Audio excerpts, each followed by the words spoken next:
नमस्कार, मैं doctor PC आचार्य, सह आचार्य हिंदी विभाग, डॉक्टर बी आर अम्बेडकर राजकीय महाविद्यालय श्री गंगानगर से आपसे एक बार फिर से मुखातिब हूँ। हम बात करते आ रहे हैं पिछले व्याख्यानों में आधुनिक काव्य की और उसके विभिन्न उत्थानों की। एक बार चलते चलते हम फिर से बात कर लेते हैं आधुनिकता की, आधुनिकता के शब्द के अर्थ की और इसके प्रचलन की बात हम यहाँ करना चाहेंगे।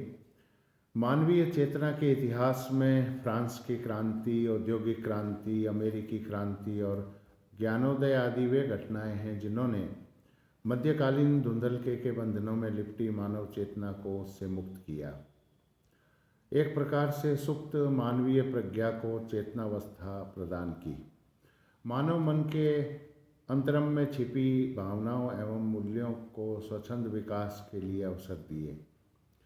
आधुनिकता हिंदी में शायद व्याख्या योग्य बनता जा रहा शब्द एक श्रृंखला के रूप में, एक कड़ी के रूप में उभर कर भी कई बार सामने आया है। असल में अव्यख्यता की यह स्थिति केवल इसलिए है कि हमारे पूरे परिदृश्य में आधुनिकता और आधुनिकतावाद को समरस समझकर विचार विमर्श किया जाता रहा है।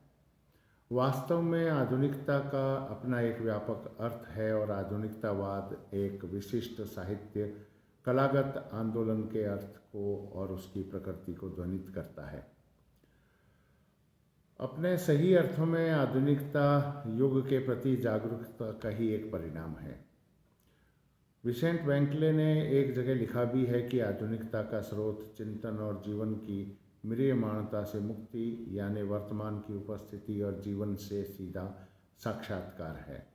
प्रसिद्ध आधुनिकतावादी हर्बर्ट रीड ने अपनी पुस्तक आर्ट नाउ लंदन 1933 में लिखा है कि यह न तो पूरी तरह पलट देना है और न ही पूरी तरह से पीछे लौटना या मुड़ना है, बल्कि यह तो एक तरह का अलगाव है, संबंध विच्छेद है, टूटन है।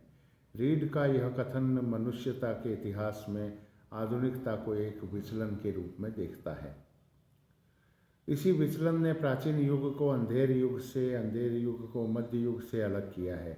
वालेस स्टीवेंसन इसके लिए यथार्थ को अपनी कल्पना में अवस्थित करके मैनरिज्म, अंतर्मुखीयता, शैल्पिक प्रयोग, आंतरिक स्व, संदेह या स्वात्म चेतना आदि को आधुनिकता की प्रवृत्तियों के रूप में देखते हैं।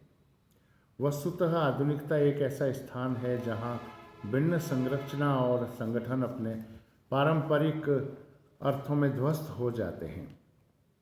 यहीं पर रेडिकल और अन्वेषी कलाओं का विचार प्रयोगशील है। शिल्प और सौंदर्य का आदर्श जो रोमांटिसिज्म के बाद पनपे रूपकीय संकट का धारण रूप कर लेता है। इसलिए हम कह सकते हैं कि इनमें इतिहास को लेकर एक असंतुष्टि का नज़रिया भी है।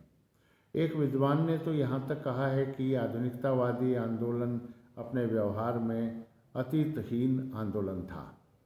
इसलिए आधुनिक कलाकार स्वयं को एक विशिष्ट ऐतिहासिक दबाव में महसूस करता है और इस दबाव को दूर करने के लिए जो कृत्य करता है वे उसे संतोष प्रदान करते हैं। जेम्स कहते हैं, सांस के हर एक स्पंदन को उद्घाटन में बदल देना होगा। फ्रांसीसी लेखक व उत्तर संरचनावादी आलोचक रोला बार्थ राइटिंग डिग्री ज़ीरो में इसी को स्पष्ट करते हुए कहते हैं कि 1850 के आसपास क्लासिकल राइटिंग बिखर गई थी। इसके बाद का संपूर्ण साहित्य फ्लॉबे से लेकर आज तक भाषा की समस्या मूलकता का साहित्य है। समय की बाहरी सीमाओं के बावजूद सिरिल कनौली, एडमंड विल्सन, रिचर्ड एलमान व चार्ल्स फिल्सन, एलवरेज आदि आधुनिकतावादी विचारक इस प्रवृत्ति की सघन सक्रियता का समय 1910 से 1925 के बीच का मानते हैं। हम कह सकते हैं कि आधुनिकता के अधिकांश विचारक इस सदी के प्रथम 30 वर्षों को केंद्र में रखना चाहते हैं। इन प्रथम 30 वर्षों में W.B. Yeats, James Joyce, T.S. Eliot, D.S. Lawrence Rilke, Proust, Thomas Mann, Paul Valery, Franz Kafka, Ezra Pound आदि को ही साहित्य के केंद्र में माना गया। हालांकि सघन सक्रियता की समय सीमा को लेकर विद्वानों में मत व भिन्न है, फिर भी 30 वर्षों में साहित्य के केंद्र में रहने वाले लेखकों की सूची को लेकर किसी प्रकार का मतभेद नहीं है।